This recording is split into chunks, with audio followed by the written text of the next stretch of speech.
certainly hope we're getting our online environment sorted. There's been lots of dogs floating up. They're trying. So, I don't know what the relevance of that is, but It's from the Council and Community Day, yeah. Oh, is it? Animal management. animal management. Okay, right. 11.3.1 then, the Community and Client Services Monthly Review for February. Director Hayes. Thank you, Your Worship. So during February, there were so many outcomes worth celebrating across the Community and Client Services Directorate, and I'd like to touch on just a few in a moment, but I would firstly like to acknowledge that we did unfortunately have a lost time injury within the department during the month of February, where one of our team suffered a mild concussion after they had hit their head on a door. And I just wanted to let everyone know that they're doing well, full recovery, and we're investigating to see how we might prevent such an occurrence happening again in future. So to the highlights that I'd like to note, first of all, our Sports Expo in its brand new online format for this year was really successful. So we weren't sure what to expect going into this with a brand new format, taking it away from the Met due to COVID restrictions. But we had about 4,000 views on the event webpage, which was great. And further to that, we reached around 160,000 people on various social media posts about the Expo throughout the month. Now, of note, the Brisbane Heat and Gold Coast Suns videos that were put up as part of the Active Zone demonstrations garnered about 12,000 views. And when you compare that to a normal 8,000 strong attendance at a sports expo, we've got some really great promotional outcomes from going to the online format this year. The event was also a really good example of cross-team collaboration, as we had staff from several departments that had to come together to actually pull off this new format as well. So I'd like to congratulate them all for that. February was a huge month for engagement and reach on Council's Facebook page in general. During Feb, our page reached more than 200,000 people, and that was a 47% increase on January, just due to all of the things that we're sharing with our community and the appetite that they have to engage in that. Artspace also had record attendance at a floor talk, and that was hosted by renowned Queensland artist Ron McBurney. And his exhibition In Search of Arcadia attracted to his floor talk more than 70 people. That makes it the largest floor talk for a single artist that we've had in the gallery's history. Also during February, the Met hosted 4 sellout performances of Louis, which collectively attracted more than 3,600 people to the venue. The Met team are also really busy with the final planning stages for this year's Makai Festival of the Arts, which will be held from 9 to 25 of July this year. We've got 3 major events back on the calendar, so that's our GNS Engineering Wine and Food Day, the Dalrymple Bay Coal Terminal Illuminate, and Save a Seaforth. So staff are very busy at the moment trying to make sure we've got all of the planning in place to make sure that they're COVID-safe events for our community and meet all of our requirements. And I did just want to note for anyone watching too that food vendor, market stall holder and amusement applications are currently open for all 3 of those events as well. Lastly, I wanted to thank and congratulate our emergency management team on the successful launch of the Recovery and Resilience exhibition at Gordon White Library during the month of February.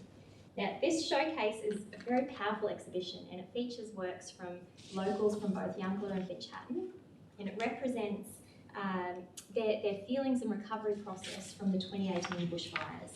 So it's sharing their losses but also celebrating the strength of their communities. Thank you, happy to take any questions. Thank you very much, Director. Yeah, good report. So are there questions for the Director? Councillor Jane. Thank you, Your Worship.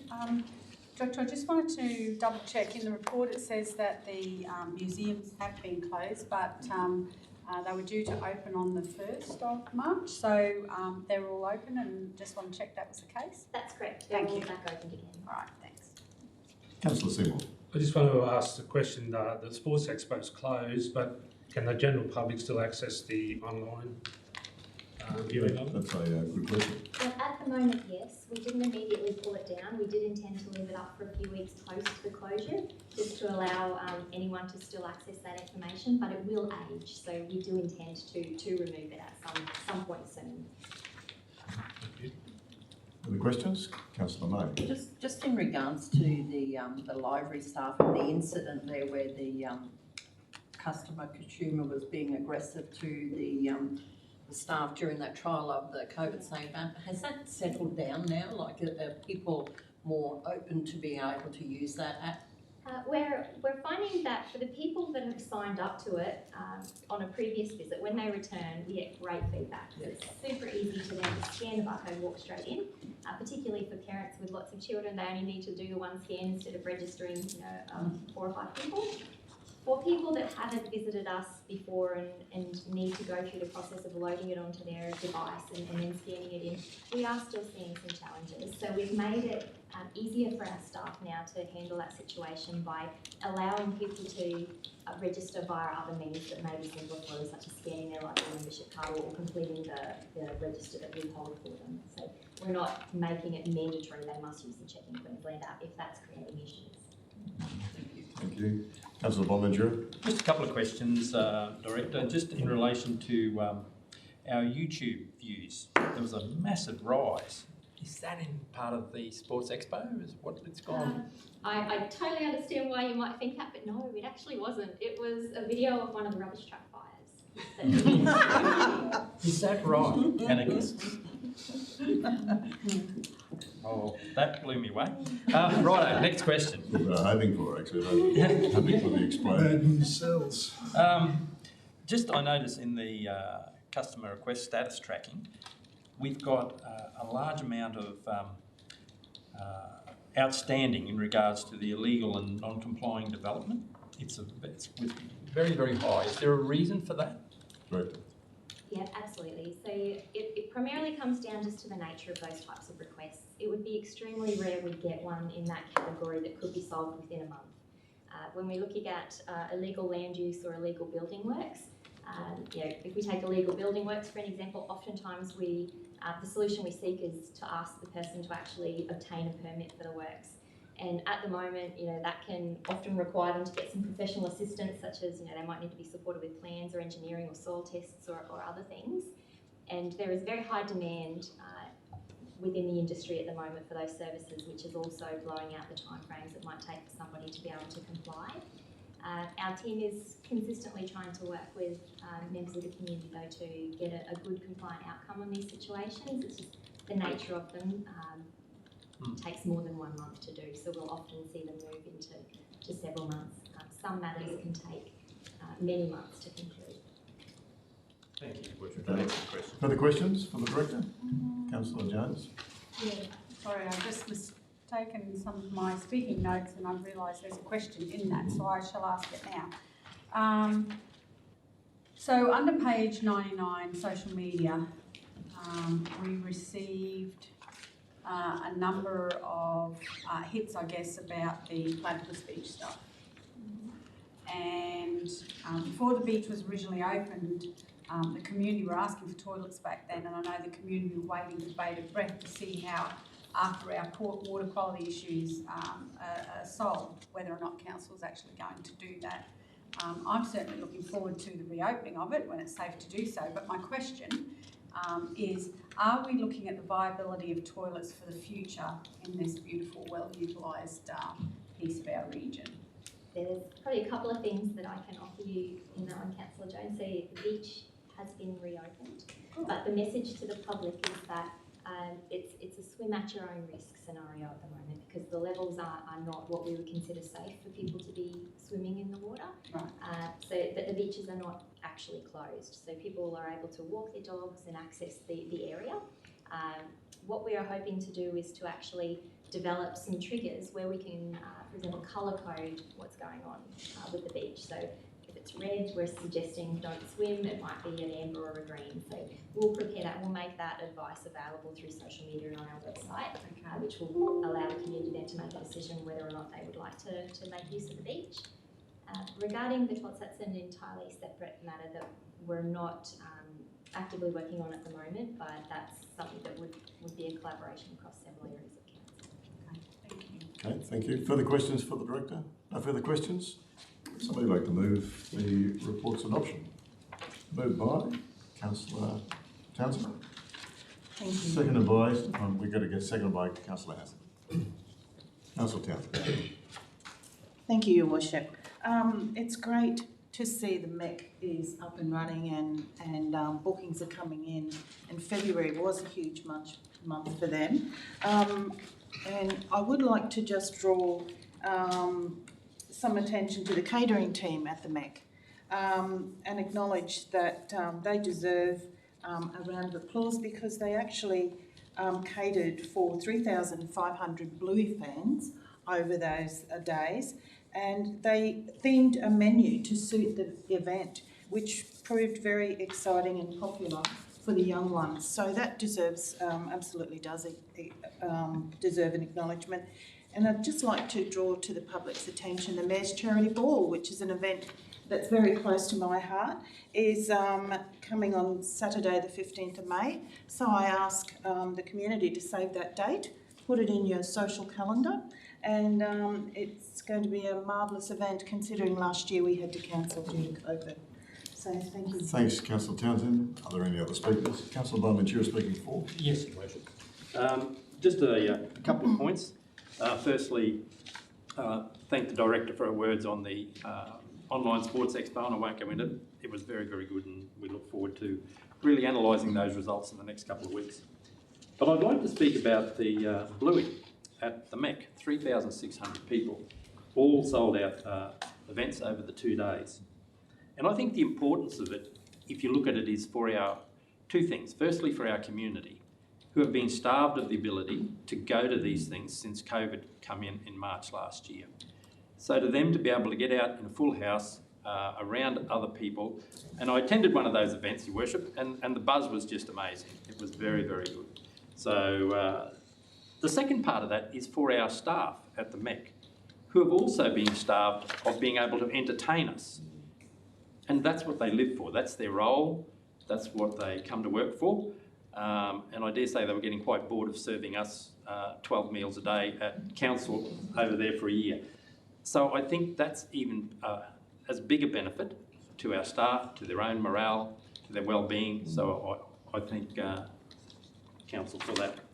The other one I just wanted to mention was, and I haven't got it here, but it's the Dads and Bubs, that program that's come on. There's only one session being held so far, but I think the ability for dads and bubs is a great inclusion in our families and communities, because those dads sometimes often get left behind with their young ones to be able to spend the time with them as they're growing, and to have it at that young age I think is very, very good. And I notice there's another 6 sessions planned, so I invite dads to get out there with their young bubs and enjoy that activity. Yeah. Thank you. Well said. Thanks, Councillor Bonaventura. Other speakers? Councillor Green. Thank you, Your Worship. I was voted worst mum in the world recently. I missed out on Bluey tickets. But my daughter is seeing The Very Hungry Caterpillar this morning, so hopefully that appeases her somewhat, and I'll be sure to book next year. Look, it's a cracking read, this report. It always is. There's so much going on in our community. But I would like to pull out of this one in particular, and as we spoke to in the question time, the Check-in Queensland app. Look, Mackay Regional Council Libraries was selected to be the only Queensland public library service to engage in the pilot beta testing of the new Check-in Queensland app. This is an app that was formally rolled out by the Queensland Government to all businesses on the 28th of February to provide that contactless, free, secure service. As the Director said, it helps, it's a streamlined app, and as I've experienced myself after signing up, subsequent visits have been very, very simple. I do appreciate the community's frustration, their fatigue, in regards to the processes and the new technology that we need to adopt in the COVID-19 pandemic, but we're not out of the woods yet. We can't be complacent, and I do urge the community to be patient. Certainly there's no excuse for the poor behaviour towards staff, or certainly in any business, whether it's our council or within the other businesses that have to do this. So please be patient, and I urge you to sign up to the app. It makes it faster. The data is more reliable for the Queensland Government in the case that we do need to do contact tracing. Thank you. Thanks, Councillor Green. Yes. You another one? No, Did you no. say? Okay. Thank you. Councillor Jones. Thank you, Your Worship. So I was pleased to hear that the museums are definitely open now, because you know, the public have now that opportunity, or any visitor in the region, to be able to go and see the history of our region and be educated about why it is we live where we live. But the two main things that I wanted to highlight out of the report today was on page 91, Dylan Mooney, as as an amazing local artist. I first met Dylan many years ago when I saw him embracing his culture with his grandfather, traditional elder Gary Mooney, at a flag raising ceremony of NAIDOC. I think he may have been around 13 or 14 years of age. And since then I've really just followed his journey on Facebook, and then through his uni years, and also the opportunities of the artworks that he's been able to complete throughout Australia. So I believe it was really fitting for him to be able to return home and complete his Artist in Residence exhibition at Art Space, and I really felt warm and fuzzy to read in the Visual Arts Advisory Committee report about the acquisitions that are being proposed. He is a proud Yui, Torres Strait Islander and Australian South Sea Islander man of our First Nations people, and his mural, inspired by archival research, is absolutely breathtaking. And I'd also like to mention on page 105 the community engagement. Community engagement is very close to my heart, and it's really the crux of what I love about being a councillor. I've certainly seen different styles of community engagement over the years, and the ways in which council engages with the general community about topics that they think that the community may want to have a say about. I personally like the good old-fashioned face-to-face, but in looking for efficiencies throughout our business and trying to do business better, we have Connecting Mackay page, and not all community engagement gets done face-to-face these days. In the report, we actually have a list of 22 opportunities to engage with our community, and at the moment 10 of them are live on Connecting Mackay. So the community often say, oh, we don't hear about a particular issue, but I do know that not everyone gets the message. And I know that council does a series of attempts to be able to try and engage with the community around topics that may be interested to them. So I thought it really pertinent today to bring it to the attention of the community over live stream, that if you want to know something about a council topic or an issue in your area of interest, check out Connecting Mackay, or call council or email us. Thank you, Your Worship. Thanks, Councillor Jones. Are there any other speakers? No other speakers? I'll put the motion. Those in favour? Any against? Motion's carried. 11.4.1. Facilitating development of the Makai region policy. This is the Bolton Park Makai Breezes Residential Aged Care Facility at Beaconsfield Road. So we need to speak to this CEO. Are there questions surrounding this particular facilitating development policy? Would somebody like to move then the report's adoption? Councillor Green moves, seconded by Councillor Townsend. Councillor Green. Thank you, Your Worship. This report is asking Council to assess an application under Schedule 3 of the Facilitating Development in Mackay Region Policy. The proposed development is to provide 72 age-in-place single en-suited rooms to be co-located within Bolton Clark's existing Mackay Breezes senior living community. The facility has development approval for a further 107 independent living units and will provide specialist memory support care for residents suffering cognitive decline. The report is recommending Council approve 100% concession on infrastructure charges of almost $658,000 and a further $1,000 refund on the service connection fee. Approving these concessions will strengthen the feasibility of this project and create certainty around the project's commencement. In return for this $659,000, the Mackay region will benefit from a significant economic investment, upwards of $47 million, where over 86% of development costs will be invested locally, with the majority of ongoing operational costs remaining with the local Mackay economy. 77 construction jobs and approximately 80 to 90 operational positions will be created. Of equal importance to the economic benefits of this project are the social benefits to our region. The project will address the gaps in the aged care needs of our growing ageing population, and it will improve the diversity and affordability of housing in our region, and will provide a best practice dementia design principles aged care facility that allows residents in aged care to for their care and support requirements as they increase. This is another fine example of the policy working to facilitate targeted development in our region, and I'm very pleased to support this report. Thank you very much, Councillor Green. Speaker against? Are there any other speakers? No other speakers? I'll put the motion then. Those in favour? Any against? It's carried unanimously. Thank you. 1.4.2, the Small Business Friendly Councils Charter. Councillor Jones, are you? I'd like to move, Your Worship, that I go You outside. don't, you can just step out, thank you.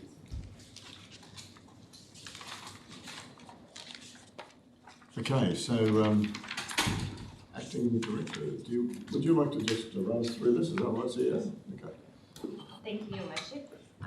This report, I guess, puts to Council the proposal for us to enter into a small business friendly council charter. So this is an initiative being rolled out by the Queensland Office of the Small Business Commissioner. It's an initiative Queensland is rolling out following other states doing a similar sort of program for their small businesses and their council. So it really just brings together a lot of the programs and initiatives we do as a customer-facing organisation that's striving to do better and improve the way we do things for small business and improve the business conditions here in our region and make us an appealing location for new businesses to start up or relocate here as well. So it brings together the Chamber of Commerce locally as well. So Makai Region Chamber of Commerce have been engaged in the development of this for our region. It's been tailored to be specific to Makai based on the charter that was rolled out at a state level for consideration. So this just puts the final draft to Council for consideration. Thank you very much. Are there questions for the Director? So I need to just reiterate the LGAQ's advice to me this morning, because everybody has an interest in small business, and we're not everybody, but a lot of people have an interest in small business. So their advice is there's no greater interest generated by disclosing an interest in small business or even a membership of the Chamber of Commerce. So that relationship is no greater than any other business, and therefore they don't consider there is a conflict for councillors either involved in the Chamber of Commerce as members or as connected with small business. So I just need to put that on the table. And that was our EXO's general advice to us this morning as well. So are there questions? No questions? Somebody like to move then that the Small Business Friendly Charter be signed? Councillor May moves, seconded by Councillor Engler. Councillor May. Thank you very much, Your Worship. I think this is a great initiative from the state government, and to involve the councils as well as the Chamber of Commerce to these commitments is really a holistic approach to helping small business. And we currently see that there's 8 identified areas in which this charter hones in on, I suppose, to strengthen that relationship. There's a couple of parts that come to my mind really foremost is about that reducing the red tape for small business. It's something that's spoken about. We forum that we were at yesterday, that matter was raised. So anything that our council can do to assist in that area is going to be well received by the business community. And I think the other really important part to me was around the measuring and reporting on these initiatives as well. So it's not just a charter that we're going to adopt and put on the table. We're going to report on the performance of the charter and how we engage with our small business community, the Chamber of Commerce. And as we know, Mr Mayor, between our economic development strategy and the things that Council is already doing with small business, we're covering off on a lot of these things already, so there's no extra resources required by Council to participate in this charter, and I think it is a great initiative and it sends a positive message to our small business owners. Thanks very much. Councillor May, Speaker against. Speaking against, Councillor Bonature. Correct. Just firstly, Councillor May, reducing red tape. I believe the majority of red tape is generated by the state. I don't believe a lot of it's in our area. But look, let's look at a couple of things. You know, the Small Business Friendly Councils initiative aligns with activities identified by the Mackay Regional Economic Development Strategy. So again, why do we need to be part of it? It is anticipated there will be no immediate resource implications for the implementation of the above commitments, as most are currently delivered with existing council programs. So again, why do we need to do it? In risk management implications in the report, it says the SBFC initiative will commit council to obligations identified in the charter, which raises the potential for future funding and resource requirements. Again, I question why we need to do this when we cover most of it already. It also goes on in the risk management section to say the risks are sufficiently mitigated by the inclusion of existing council programs in the charter activities, which are already funded and resourced. We already do it. My final point that I'm worried about, Your Worship, and why I'm voting no, is that I also question what may follow from the government in relation to this once we become a member of this. Thank you. Speaker 4. Councillor Engler, speaking 4. Thank you, Worship. The Big 3 report into local business 2012 at that time demonstrated that over 1/3 of issues with small businesses in the state of Queensland were as a result of local government activity or lack of. Not everyone might be interested in local government, but it's in everyone's interest local small business, but it's in everyone's interest to support it. Small business is the largest employer in this region and in the entire country. And a business should only fail for one of two reasons, in my opinion: a lack of entrepreneurial ability of the individual, or the free market. And we've seen, coming from a small business family, I've seen personally, the impacts of state and local governments have on local businesses and the normal everyday mums and dads that run them, and it can be quite stressful. These initiatives are being led by the Office of the Small Business Commissioner.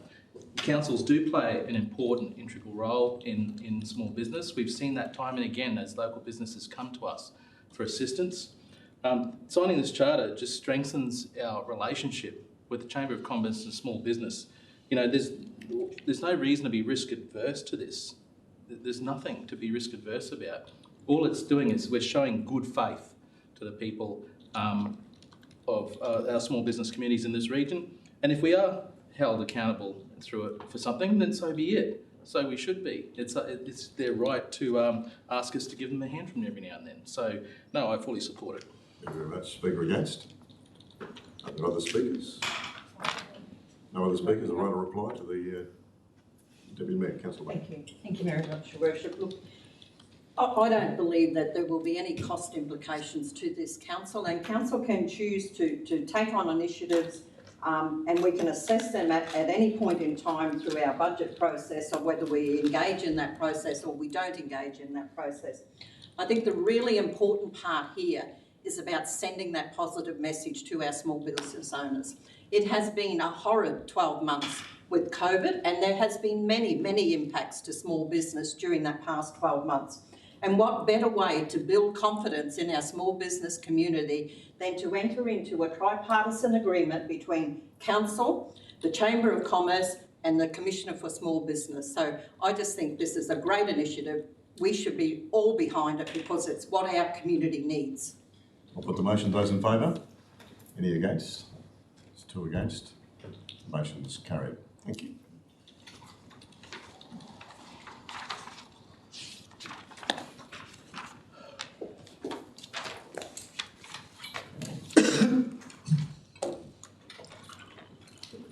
Thank you, Councillor Jones. That motion was carried, sir. 11.5.1 now, the Memorial Swimming Centre Community Reference Group. We've had briefings on this. Are there questions? No questions? I mean, it's a fairly self-explanatory paper that's coming up on the agenda. Would somebody like to move then the reports of adoption? Councillor May moves, Councillor Englert seconds. Councillor May. Thank you very much, Your Worship. So the reporting outlines the process that we've undertaken. There's been 3 meetings of the Community Reference Group in regards to the Memorial Swimming Centre. And due to the heritage listing of the centre, which we have no problem with, I might add, and the swimming centre itself we have no problem with, just the restrictions that have been placed upon council as far as a redevelopment of the site and that was what the reference group was engaged for. So the purpose of the reference group has been no longer required, you might say, because council does not have an appetite to be redeveloping the site. It outlines that, and the briefings that we've had been outlined that the capital spend, the things that we need to do to keep the Memorial Swimming Centre open, we will do, but the purpose of the reference group is no longer required. Thank you. Speaker against? Speaking against, Councillor Jones. Thank you, Worship. Look, my feelings around consultation I've already expressed today, and I just think that consultation with community who are passionate about issues should be maintained. You know, by this group being folded, I just feel that that is going to be a negative on the part of the community organisation or the community members that are involved in this. So I think it would have probably been better if they had come to us and said, look, we really don't see any value in this group anymore, instead of us shutting it down, because I don't like to deter passion within our community. Thank you, Your Worship. Thank you very much. Speaker 4. Councillor England. Speaker 4. Yes, Your Worship. The whole reason to have this reference group was to get feedback from the community about the possible development of this site. Under heritage listing and with a $5 million deficit and Northern Beaches desperately needing infrastructure at the same time, we can't justify at this time the 2 or 3 times additional cost it would be to develop this site. So what are we going to do? Sit around and discuss how we're going to mow the lawn or fix the taps? This reference group was about developing it into something. That can't happen now, in the short term at least anyway. So there's no point in having this group. I'll be sitting around talking about nothing. Perhaps if there is an opportunity later to do something in conjunction with the state government, there might be a need for that. But we've got council officers that go on this and report back councillors' time. We're wasting time, basically, in my opinion, by having this group now. And perhaps one day we'll need it again, but while that heritage thing is over the top of it, we haven't got leg to stand on. Thank you very much, Councillor English. Speaker against? Are there other speakers? Other speakers? Rather reply. Thank you very much, Your Worship. This particular reference group had a very specific job, had a very specific role around the redevelopment, looking at the redevelopment of the Memorial Swimming Centre. This reference group was established under the previous council as part of the initiatives that we were undertaking to engage with our community around the Memorial Swim Centre.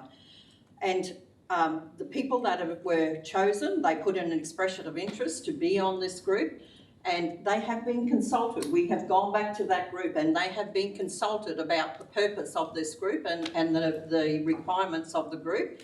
And there may not have been, everybody may not have been happy with the outcome. They fully understand where the council's position is on this matter. I'll put the motion. Those in favour? Those against? Councillor Jones is against. The motion's carried. Thank you. Right, there's no petitions to receive. There's no tenders today. There's no notified motions. Public participation, we have Mr McCarthy. In our public participation today, Mr McCarthy, the rules of engagement are you have 3 minutes to engage, sorry, not engagement, to deliver your participation to council. This is not an engagement, so it's not a two-way reaction. Whatever comes out of it, we'll make a reference and the CEO can probably follow up. Welcome. Okay. All right, thank you. First, I'd just like to discuss the intersection of Boundary Road East and Jack Connors Drive.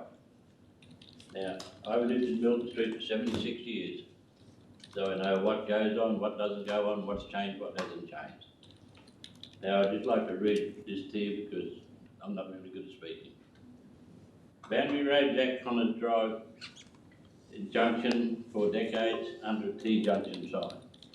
That meant that Boundary Road had to right away. This sign was changed recently. The Jack Connors Drive made the stronger leg of the sign. New road directional markings were added to Boundary Road Mackay intersection confusing and dangerous. Plans for intersection modification of the intersection of Boundary Road and Jack Connors Drive. These include a slip lane from Boundary Road to Jack Connors Drive, concrete medium islands 13 metres long, 1 metre wide, 1.5 millimetres, 145 millimetres high, down the centre of the road. Now on the Jack Connors Drive, it's a 13 metre long, concrete wide, 145 millimetres high, 1.2 metres wide.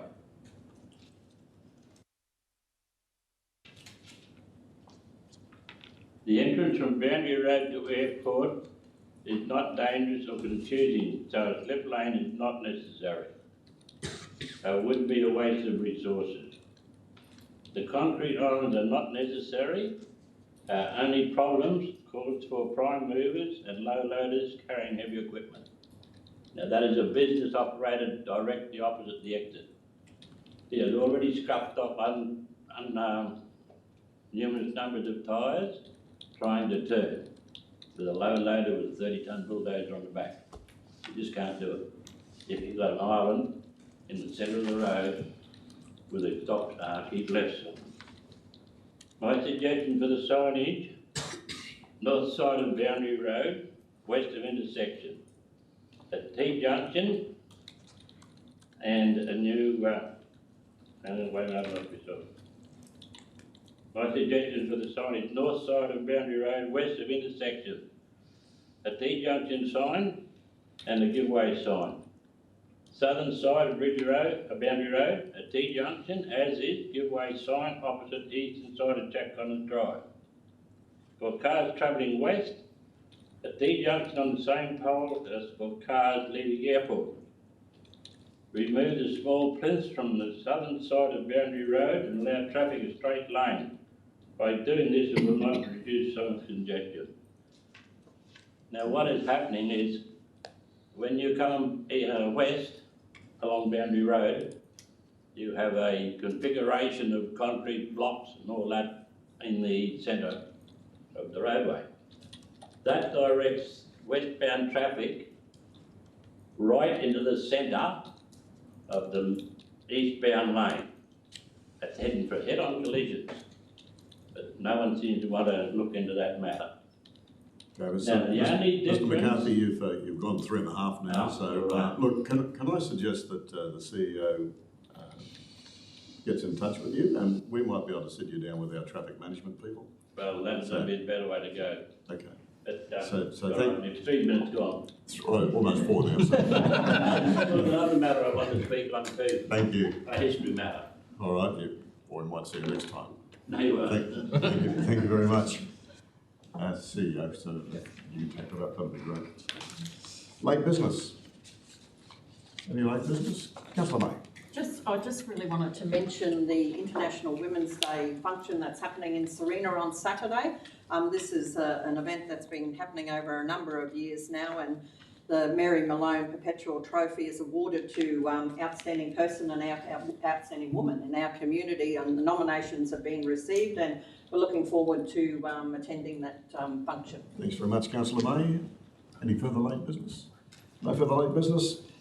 Councillors, we have 2 confidential reports to consider. One a resumption report, and the other is the standard investment Mackay events attraction report. Does anybody see, having read them, does anybody see the need to go in? Okay, so we'll continue. We'll deal with 17.1, the River's Edge Valletta Gardens Levy Tenure Resumption report. Would somebody like to move, then the report be adopted? Councillor Englert moves, seconded by Councillor Bonaventura. Those in favour? Any against? Adopted unanimously. 17.2, the draft minutes of the Invest Mackay Events and Conference Attraction Program for the Advisory Committee meeting on the 18th of January. Somebody like to move the report's adoption? Councillor Green moves, Councillor Hassan seconds. Those in favour? Any against? Motion is carried unanimously. Thank you very much, councillors. Thank you, CEO. Thank you, directors. Declare the meeting closed.